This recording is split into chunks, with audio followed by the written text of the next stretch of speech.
Hello. Growing student protests in Bangladesh are taking another dangerous turn.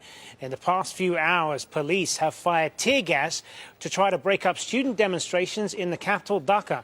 Activists say at least 4 people have been injured on the 8th straight day of protests. Paul Chadurjan reports. Student protesters have blocked streets in Bangladesh for the past week.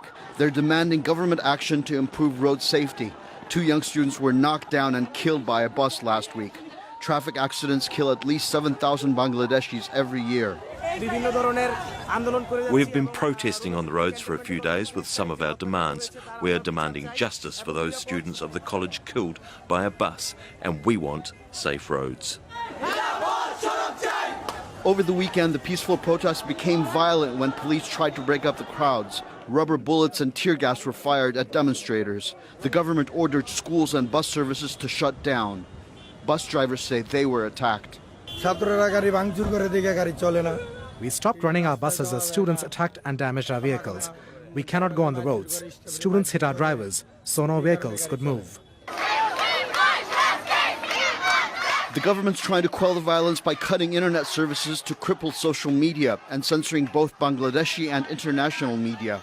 Pro-government student groups are being accused of attacking protesters. We all are feeling threatened here. We wanted a peaceful protest. We don't want any trouble occurring around here. Yet rubber bullets were shot on our brothers at Mirpur neighborhood. They were dispersed. We don't want all this. Demonstrators were further incensed by a government minister who questioned why there was uproar about 2 deaths in Bangladesh and a lack of anger about 33 dead in a bus crash in India the previous day. Government leaders say they're going to implement the students' demands for improved road safety. But more protests are feared as both the ruling and opposition parties campaign for elections due in December. Paul Chadurjan, Al Jazeera. Well, let's look at why road safety is such a sensitive issue in Bangladesh. More than 25,000 people have been killed on its roads in the past 3.5 years. That's 20 people a day dying, and more than 62,000 have been injured on the roads.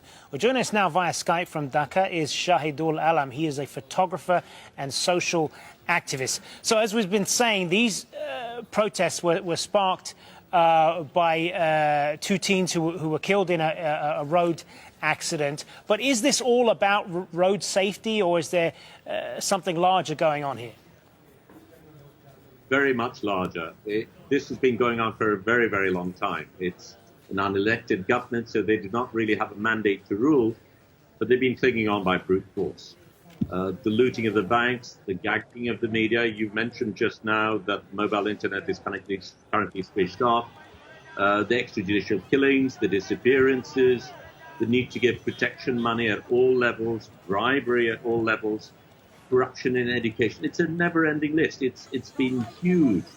So it really is that pent-up energy, emotion, anger that has been let loose. This particular incident, sad as it is, was really the valve that allowed things to go through. Very recently, there was another very big protest about the quota, because the quota system is rigged in such a way that only people close to the party in power get to get government jobs, and there is a disproportionate amount of jobs going to them. So ordinary people protested. That was very brutally brought down. Under pressure, the Prime Minister offered reforms, but then reneged on that.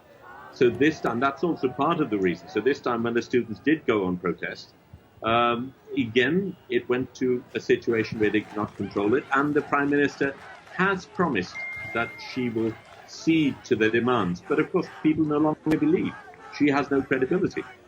She's made promises before. It's not been accepted. So now they don't do it. But I think what we need to look at is what's happening in the street today. The police specifically asked for help from these armed goons to combat unarmed students demanding safe roads. I mean, how ridiculous is that? Today, I was in the streets.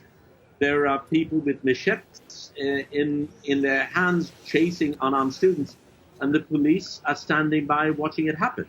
In some cases, they're actually helping it out. I mean, I've been under this morning there was tear gassing, and I saw the police ganging up, trying to catch these unarmed students, whereas these armed goons who are going out wielding sticks and machetes are walking past, and they're just standing by. So where do you think things are going to go from here? Because these protests appear to have spread across the country quite spontaneously and without any kind of central leadership here. This is part of the challenge that the government is dealing with. In that this is so grassroots in the way that it has spread. Well, I think the government has miscalculated. It certainly felt that fear was enough, repression would have been enough, but I think you cannot tame an entire nation in this manner. And they, of course, are approaching elections. So the nearer it gets to elections, the more sensitive they are. They know if there is a fair and free election, they will lose. But they haven't got an exit plan because they've misruled for so long that if they do lose, they will be torn apart. So they have to hang on by any means, and that's exactly what they're doing. They are clinging on using the entire might of the system plus the armed goons at their disposal. Good to speak with you. Shahidul Alam joining us there from Dhaka. Well, our correspondent Tanveer Chowdhury joins us now from Dhaka. So Tanveer, update us with what's happening there at the moment. Well, a very volatile and tense situation in the city right now. We have reports of clashes in Farmgate, in Jigapi. Huge procession of students were coming from Dhanmondi towards a place called Elephant Road. Now, they were stopped by the police and were confronted by the supporters of ruling party. This was last about like 15 minutes ago.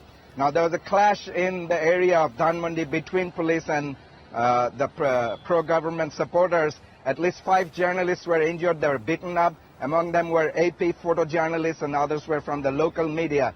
Now, even on yesterday, during the clash, at least 6 journalists were beaten up, including a female journalist from the leading English daily, the Daily Star. She was even molested, according to the newspaper report. This is making the journalists very scared, because they're there to do their job and they're getting beaten up in front of the police by what they say is the ruling party supporter. We have no way to confirm that.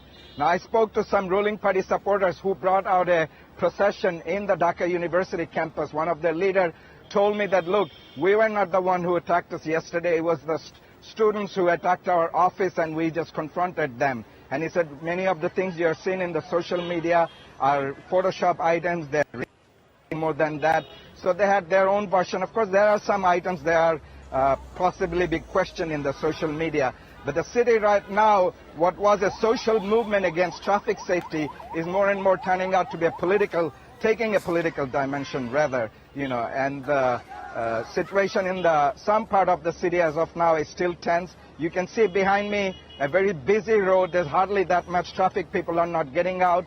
And there is a sort of a critical view in the street. I talked to some people. They said these are kids. They shouldn't have beaten up by police or the pro-government supporters because they weren't doing anything that was political. They didn't make any political slogan or anything like that, even though the government said that it was being politicized by the opposition party and they were manipulating the movement.